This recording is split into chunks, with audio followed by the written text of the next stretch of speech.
the Ksante and Renekton, both really good blind, and looks like will be left up this time around as well for this squad.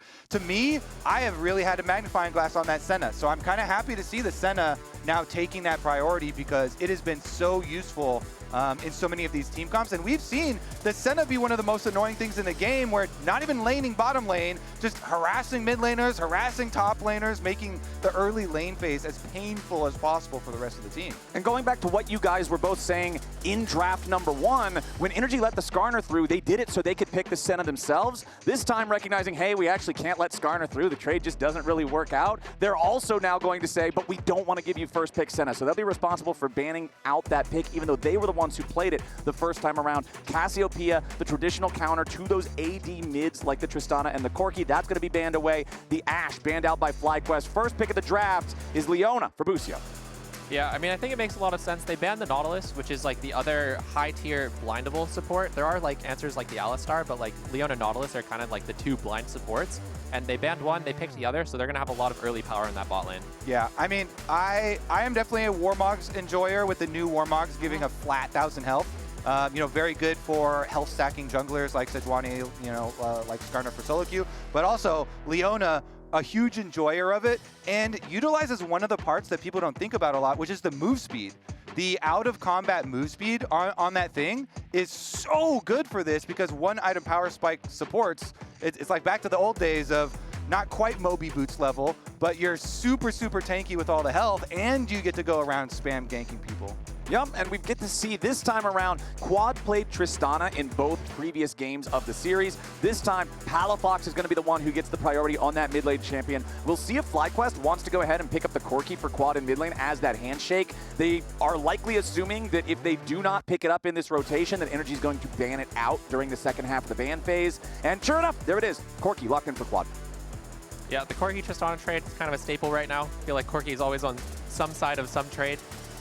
But he is a really strong champ right now, and I mean, so is Tristana, so both teams happy to just trade those back and forth. Yep. Yeah, and then of course both teams are going to be looking at AP jungle options as well, because one of the other best sources of AP is like Rumble for a top laner, but that one's already banned out. So generally there's so many good AP jungles right now that you don't have to invest early draft resources into them, and you can get them a little bit later. Although the Zyra is probably climbing up a lot, you know, things like Brand, Lilia, there's lots of other ones that can burn down. We even had the Morgana already coming out, so yeah, so many of those, and FlyQuest opts to get their second AD carry here instead. Yeah, I think the Ezreal pick is really strong here, especially just like looking at the Alistar specifically. It's really hard for Alistar to do anything into the Ezreal, so I think that's kind of like a response pick in the draft, and like it should be really hard for NRG to like get a good bot matchup this game. And I think Busio, I think Massu and Busio will have a lot of prio, and Busio will have a lot of time to move around the map and make a lot of plays. Yeah, extremely scary thing when Busio is going to be the one with the Leona this time around. So yes, NRG will take away some of the Ksante answers here, starting with the Poppy. We'll see if they also move towards the Urgot. Bwipo is a big fan of that one. Bwipo has a kind of unique like anti-Ksante pool, so maybe they don't chase that one too far down the rabbit.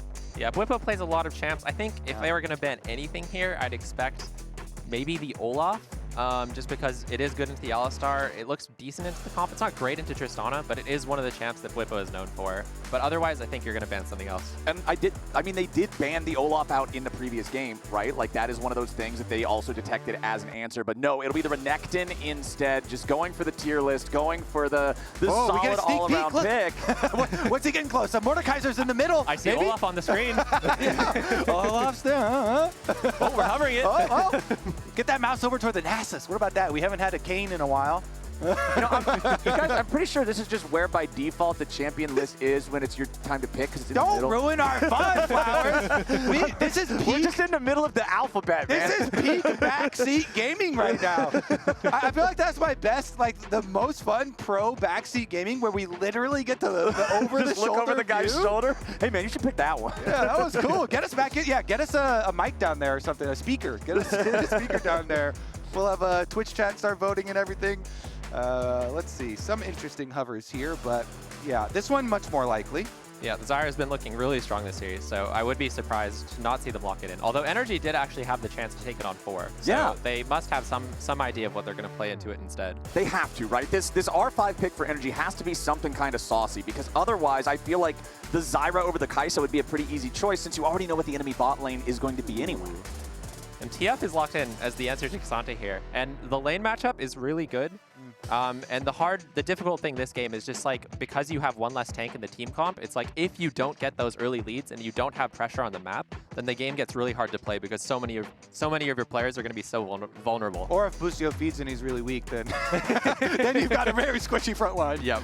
I mean, this makes even more sense why they banned out the Karthus, right? Karthus presses Requiem when you have 4 squishy ranged champions. All of a sudden, nobody feels like they can even approach the fight. But there is your red side Diana. 5th pick in the draft. It'll be Diana in the jungle for Contractz. This is what they were holding for Contractz. This pick right now is another. It is much more. It's similar in speed clearing, but is much more a counter in the hard engage for all these squishy champions. Like Diana getting in here for the big combos. You have a Kaisa that follows up. You have a very good dive composition here to be able to follow up with Tristana and Kaisa being those mobile carries from the back line, and then having other dive partners in Ksante and Alistar for the Diana. I actually quite like it. I know this is a pick that's a little controversial at the moment. Yeah, I know some Diana was played in the LPL by Milky Way, and it is seen as like kind of a counter pick into these really squishy mage junglers where it's like... Reassess the stakes of this third game here, because you guys talked a little bit about it back in game number 1. If you lose this series, starting off 0-2 for either one of these squads feels really bad. FlyQuest was just one of our top 2 teams in the previous split. NRG was the LCS champion just last summer. Neither one of them wants to have that abysmal start when you're only playing a grand total of 7 BO3s for the regular season. So let's see who's got it here in game number 3. You're going to see FlyQuest immediately 5-man squad to control the bottom side river. Yeah, looks like they're going to get a little aggressive level 1. The Leona Ezreal is going to be a lot stronger than the Kaisa Nautilus, so FlyQuest can choose to do whatever they want to do on this bot side. I would be surprised if they went for a full like split map here, just because they have the TF top lane, and generally you don't want to like split the map away from the TF, but he is staying down here, so it looks like they're doing something. Yeah, and that's kind of why NRG invested so many wards here. They lost the ward that was up in the top side of the river, but the second one seized a little bit of a trap. And let's see, how deep are they going to get? Because Huhi's still sticking around. We're 1 minute 20 seconds, so they are committed to this. Yeah, it looks like NRG is actually opting in for the full lane swap here. They're sending their duo lane top, and Dhokla is just going to jungle with Contractz here. So they are just completely opting out of that TF Ksante matchup and the early bot lane matchup, which makes sense because they lose both of them so hard. Yep, really, really good investment in the wards here, kind of pulling the strategy out. Even though we will go over the kind of nerfs, the very soft nerfs, I would say, to the strategy. The damage reduction for the first 5 minutes on top tower has been increased to 75% from the 50%. And then, of course, your first tower going down, the bonus gold got doubled from 150 to 300. But looks like it will just be the slow push here, while you have the classic Twisted Fate just hanging around mid lane, trying to be as annoying as possible. The top laners, you basically choose the least annoying job for yourself. Are you a fan of helping the jungler, Licorice, or trying to harass the enemy mid laner? I guess it depends on your pick. I mean, it definitely depends on the pick. I mean, TF, you're definitely looking for like those angles into mid lane. If you can ghost in and burn the flash, that's really valuable in this kind of game state, because you just don't really get to play the game for the first like 5 minutes or so. And I think like it was soft nerfed, but I think what NRG's kind of going for here is they're saying like, we're going to go down maybe like 2 or 3 plates. It's like about 500 gold. They think they'll go down more than that if they just play the lanes out properly with all these losing matchups. So they're just taking the gamble. Yeah, I like it. They're willing to pay that price. And I think it is a good call. We'll see about the bit of snowball though. As for you, were you very happy to see that there were some nerfs at the very least after coming, watching MSI and seeing a decent amount of lane swaps come back? Or do you find it interesting? I mean, some top laners are like, you know what?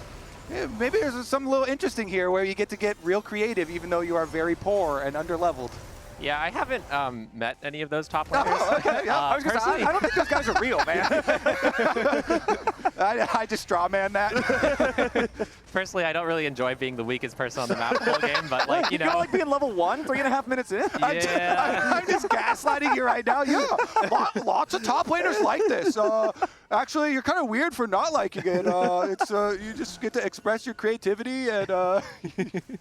But yeah, it looks like FlyQuest, they're opting into sending the Corki top because he has TP. I was actually wondering how they were going to get out of it because TF running all the way to top lane with no TP is really hard.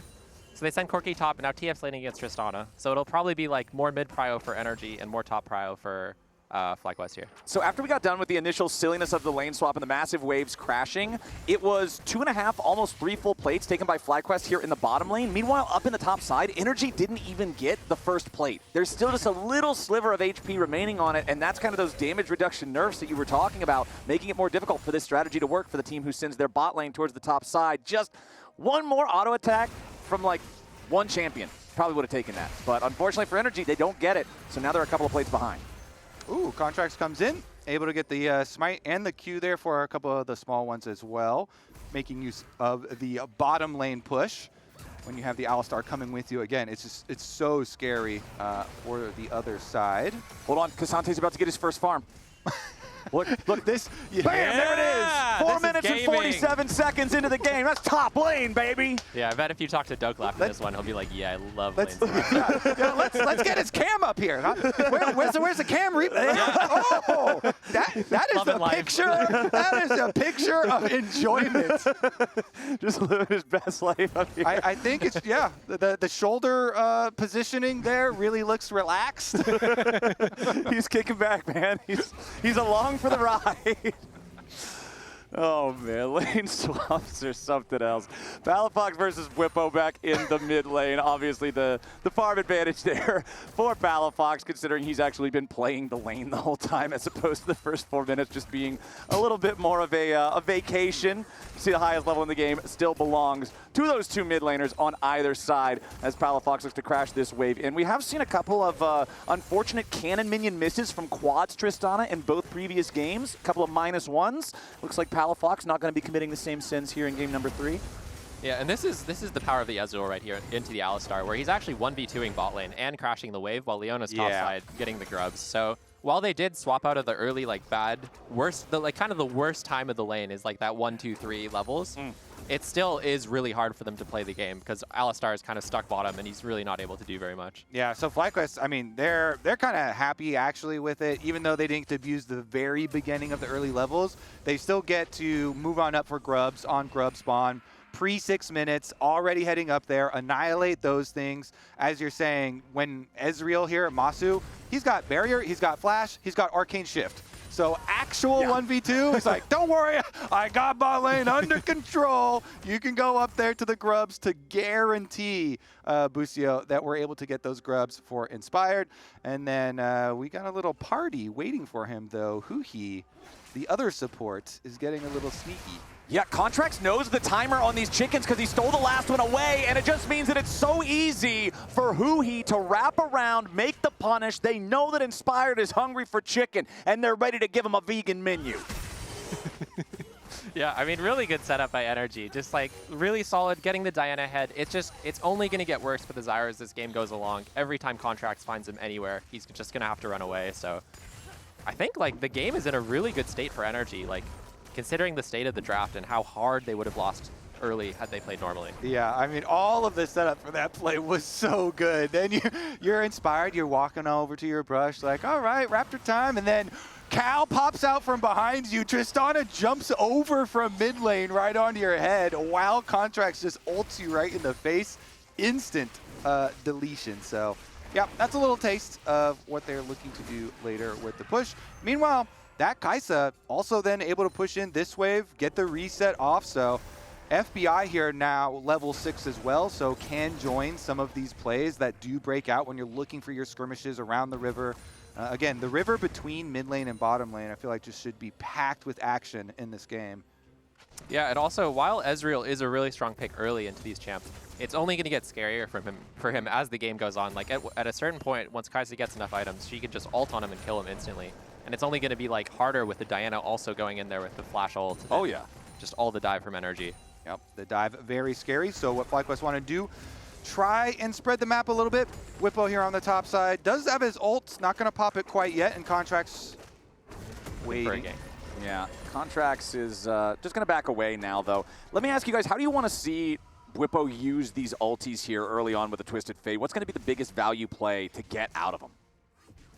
I mean, I don't think it actually matters who his target is. I just think he has to kill somebody. Like, I think like the longer the game state goes on and all he's doing is farming top and Ksante's farming top, it's going to be worse for him. Although he does have a sizable CS lead. I'm not sure how much of it is actually from laning Ksante, but it does seem like he's beating him really hard right now. Why did Inspired early smite that Raptor? I don't know, man. Yeah, I don't know. I don't know. Look, from jungler to jungler, I don't know. Yeah, Licorice was giving his good explanation. And I'm like, my jungle brain, why did he smite the chicken? it was so early. And, maybe he was angry about the last one. And I was like, yeah, to burn him down. It was something about what happened last time. But yeah, then so Contractz there from the brush, still able to secure. Not only is Contractz king of the Grub fight from last game, where he didn't die and remained the champion, but he's also king of the Raptor fights here. Ooh, Quad not afraid to get aggro here on Palafox. Does miss that last rocket, which would have made the trade feel really good, but it is still enough to force Palafox back for now. Bwipo continuing to just put some damage into this top lane turret. By the way, you can still see the number on the map for that top lane tier 1 on FlyQuest's side. That one little sliver of HP has still not been shaved off. It is in the exact same condition it was after the massive wave collision 3 minutes into the game. Yeah, I will say it's really hard to get to hit TF's tower when you're playing Ksante. That one generally doesn't happen unless TF has made some pretty big mistakes, but definitely does feel bad to just keep looking at that plate. All right, well, we're on the timer for our second spawn of Grubs onto the map, and Contractz wants to make his visit mid first, go for a little mid-prio gank, and then transition up there. Meanwhile, Huhi actually took the long route and wrapped all the way around top side. So they're eyeballing both solo lanes, and this could be an Alistar Hex flash over. Yep, Huhi wanted to make the play there. Bwipo recognizing that if he gets headbutted back in the Dhokla, he's in some trouble. But now FlyQuest is making the moves on Palafox. They lock him up. Palafox can't get away from that one. And Quad takes the kill. FlyQuest tie the kills up 1-1, but it's NRG starting up the Grubs. They've already taken the first one in this second trio. As Huhi wants to Hex Flash over the wall, he might just Hex Flash into the waiting arms. He's ready to go for the flank. Kaisa flies in, and FBI is ready to kick these guys' doors in. Contractz kills Bwipo, and Quad flies away back underneath the tier 1 turret. NRG get a single kill, and they secure control over the river to get the rest of these Grubs. Yeah, I mean, a few really cool things happened there. I mean, it was a really good heads-up play. Bwipo knew he was getting ganked. He instantly pops his ulti and then looks for the target that is going to be isolated because NRG set numbers top. Whoa, Massu with the barrier staying alive, trying to get away from Palafox! Palafox wanted to show up to defend that turret. They still lose it, and he misses out on the kill on Massu. The barrier was the X factor to keep the Ezreal alive. Yep, and the flash at the end, too. I was watching that bot lane story during the whole setup on topside, because I'm like, the Kaisa's walking from base. They are trying to force this. NRG is trying to force this because they know they've got their AD carry. Meanwhile, Massu was pushing down the remnants of that tower the whole time. Everyone was walking around Grub. So I was expecting NRG to actually get more on the top side since they were going to, commit Kaisa roaming over there and ulting in and stuff. But because of that early Twisted Fate ult, that FlyQuest were able to kill off Palafox first, they actually got quite a good start. So here's number 2. Yeah. Let's see. The one Mystic Shock misses, but it doesn't matter because Massu is able to flash away. And then that distance, Palafox actually tries to jump through the air. And because Quad is there with the damage, before the damage of your rocket jump landing, he's like, just one little bit more damage, don't jump. Like the time that it takes to buffer and jump through the air. Yeah. And then he goes down. Yeah, so close. Yeah. No, it looks like all coaching staffs were upset about everyone. that. I'm not totally sure what happened there, but nobody was really happy about it. It was just a mess. Nuke Duck. I don't know what the Nuke Duck yelling was about, but yeah, that was an interesting couple of minutes that we just had. Bwipo was happy. Bwipo was popping off. Yeah, Bwipo made a really good play there. And then it looks like NRG, or FlyQuest, their response to, they had 3 grubs already, so they're like, Massu, just get ahead. And then he got a free extra kill. Contractz making the move here, tries to dive onto Bwipo. Huhi ready to flash forward, follow this one up. The Twisted Fate is not long for this world, and it's Huhi taking the kill credit. Busio can escape with enough HP to not be threatened himself, but with NRG pushing into this top side, it's making room for Palafox to knock down plates on this top lane tier 1 turret. He'll definitely get the 4th one. I don't know if there's enough time left to be able to secure the 5th. Explosive charge, still putting in a little bit of work here, but I don't think he's going to get that last one just quite yet. Still attacking it all the way to the very end. Maybe he will. That's a lot of resistances on it. Hold on, 10 seconds. 9, 8. Dhokla's in some trouble, but I'm focused more on this turret. 5, 4, 3. Nope.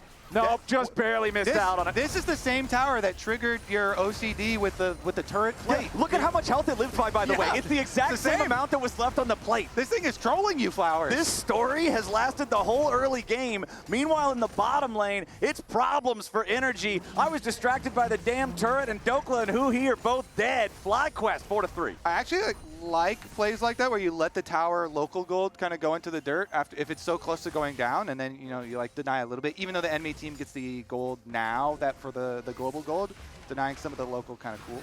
Yeah, I always think letting the tower die like that is good. And it just looked like NRG got a little hypey in the bot lane. Huhi came behind them, they tried to force the fight, and it turned out terribly for them. So they're going to be on the back foot a little bit here, and I think FlyQuest will just have more control of the map. Yeah, it's looking very good for FlyQuest, I gotta say. Having Quad and Massu be the recipients of some of these early kills is exactly the state of the game that they want again.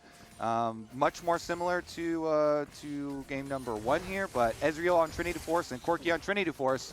So having the double Trinities done here, they're able to take over vision control of the enemy jungle as well. Notice all of these blue wards that have been put so deep into the NRG jungle. FlyQuest already know that this move towards bottom's happening. Ooh, Contractz tries to use the ulti there on Quad, but it ain't gonna get him a whole lot. Bwipo with the red card over the wall, only finds Huhi. Solar Flare, accurate enough to get the full stun. Huhi's trying to get away, but he cannot survive the damage from FlyQuest. Palafox with a rocket jump for the escape. Dhokla wanted the flank, but now he has to flash back over. He put himself in the wrong spot. Dhokla, one more rocket will take him down, but it's Mystic Shot to get the kill credit. As Contractz still has to run. NRG again trying to make some kind of a move, but it's FlyQuest who respond better. And FlyQuest have full info to respond. That's the reason, like these super deep wards, they see them walking down to the bottom side and they're like, Bwipo, oh yeah, they're walking right to us. Get ready, buddy. Pop the Twisted Fate ultimate. Huge counter there from FlyQuest. Nice use of information. Yeah, and just watching NRG here, it feels like they're doing all the right things when they're setting up the plays, and then it just feels like something goes wrong. Like they were hitting the top tower with Tristana, trading it for the dragon, and then they die bot lane. They're setting up the vision so Palafox can get the push out, and then they just like go in too far in the enemy jungle. So it just feels like they just feel a little like over-eager, or like they're all trying to force a little bit too hard, which is something that can happen when like plays haven't been going your way. Massu still just shoving up here in the mid lane, still unafraid of Huhi and FBI. Ooh, Arcane shifts the wrong way. Right into him. I don't think that was ideal. All right, NRG trading Massu for the Rift Herald. not bad for them. All right. It's part of the mental game. Yes, that's what I do when I arcane shift on top of my opponent in a 1v3. I'm like, yeah, you're terrorized up in the brain, aren't you? He was 1v2ing them early on in the game. And now he's just asserting dominance. You're not just gonna kill me. I'm gonna jump right into it. This isn't your play. This is my play. Exactly. Take control of the situation, Flowers. Today I learned this is. Yeah, and it looks like, I mean, NRG is going to have another chance with the Massu kill to set up on the map here. And looking at items, it actually looks really good for them here. Like, despite being down 3k gold, they're actually up completed items in a lot of roles. So I think if they're able to find a fight in the next few minutes, it should be really, really good for them. Yep, 3,500 gold lead for FlyQuest. Only that one Drake taken so far in the game. Very slow Drake game here in number 3 of this series.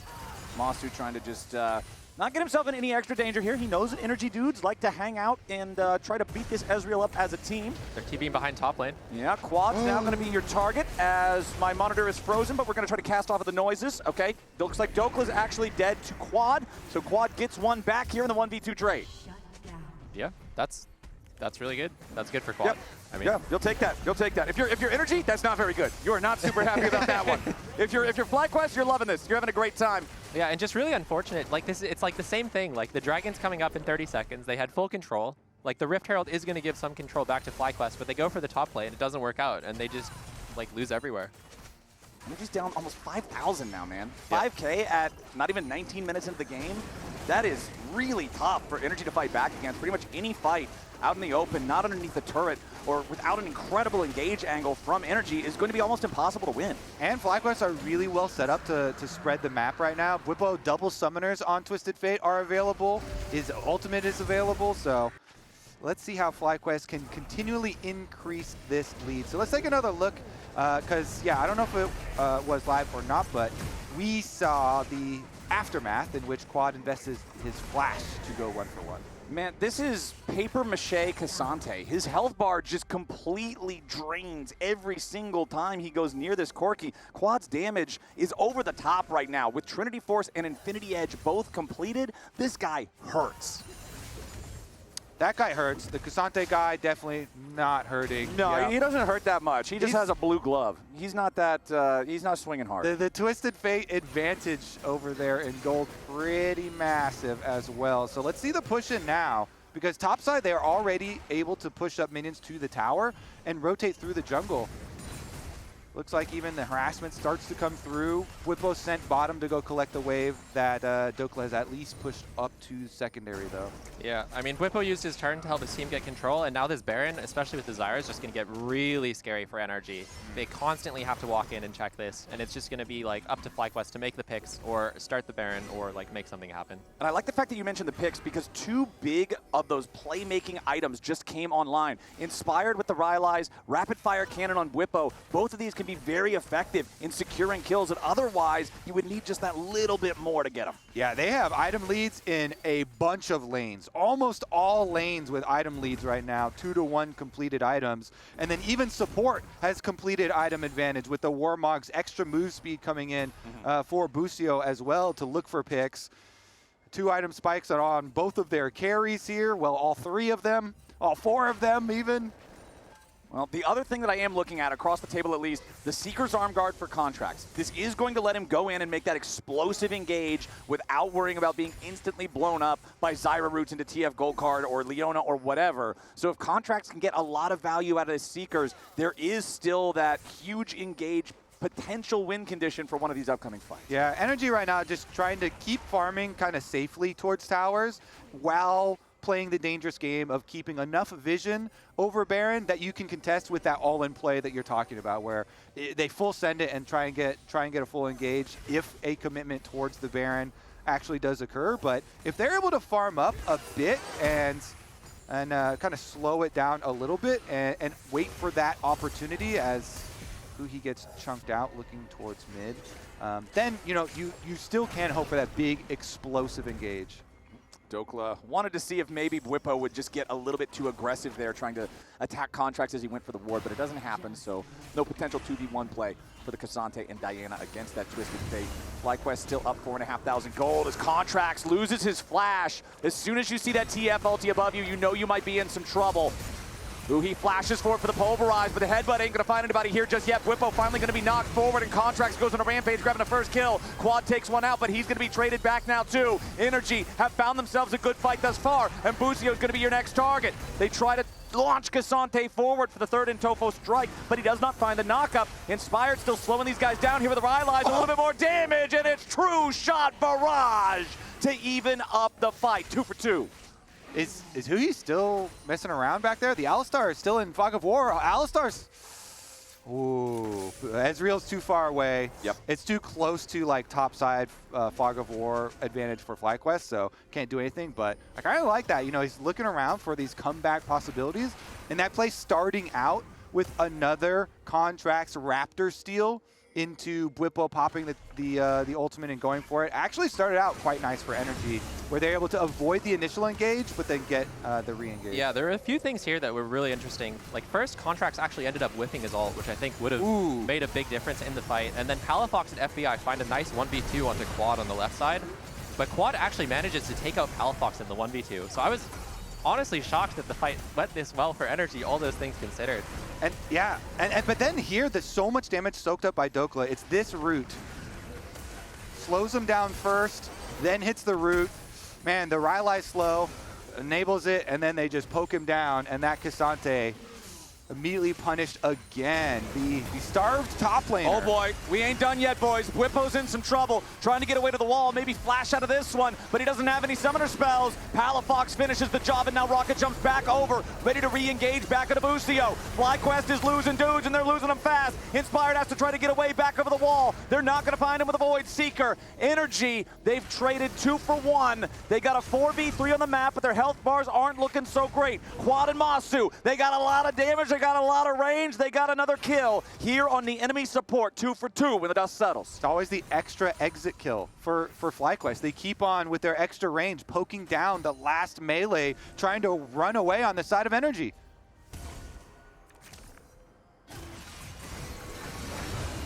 Yeah, looks like Busio was starting up the play, and then Contractz got the angle onto Bwipo.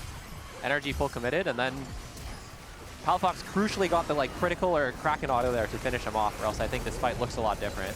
Yeah, that was really close with the proc. And then Dhokla charging in on the Ksante, but they can't chase down the extra one, so then trying to run away. The Rylai's there, slowed him down for another Mystic Shot, and then Quad over the wall.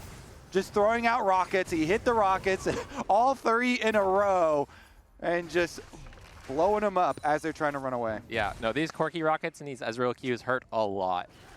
And I like the fact that you mentioned it was the Kraken auto from the Tristana that guaranteed the kill on Bwipo over the wall, because it's also the big one from Quad that kills off the Alistar. I think if it was a smaller rocket, he might have been able to live through that. Not 100% sure. The Palafox level 15 here on this Tristana, just only now hitting that level 15. Quad is almost 16 for the maxed out version of those rockets that you guys are talking about that are already such a huge problem for NRG to deal with.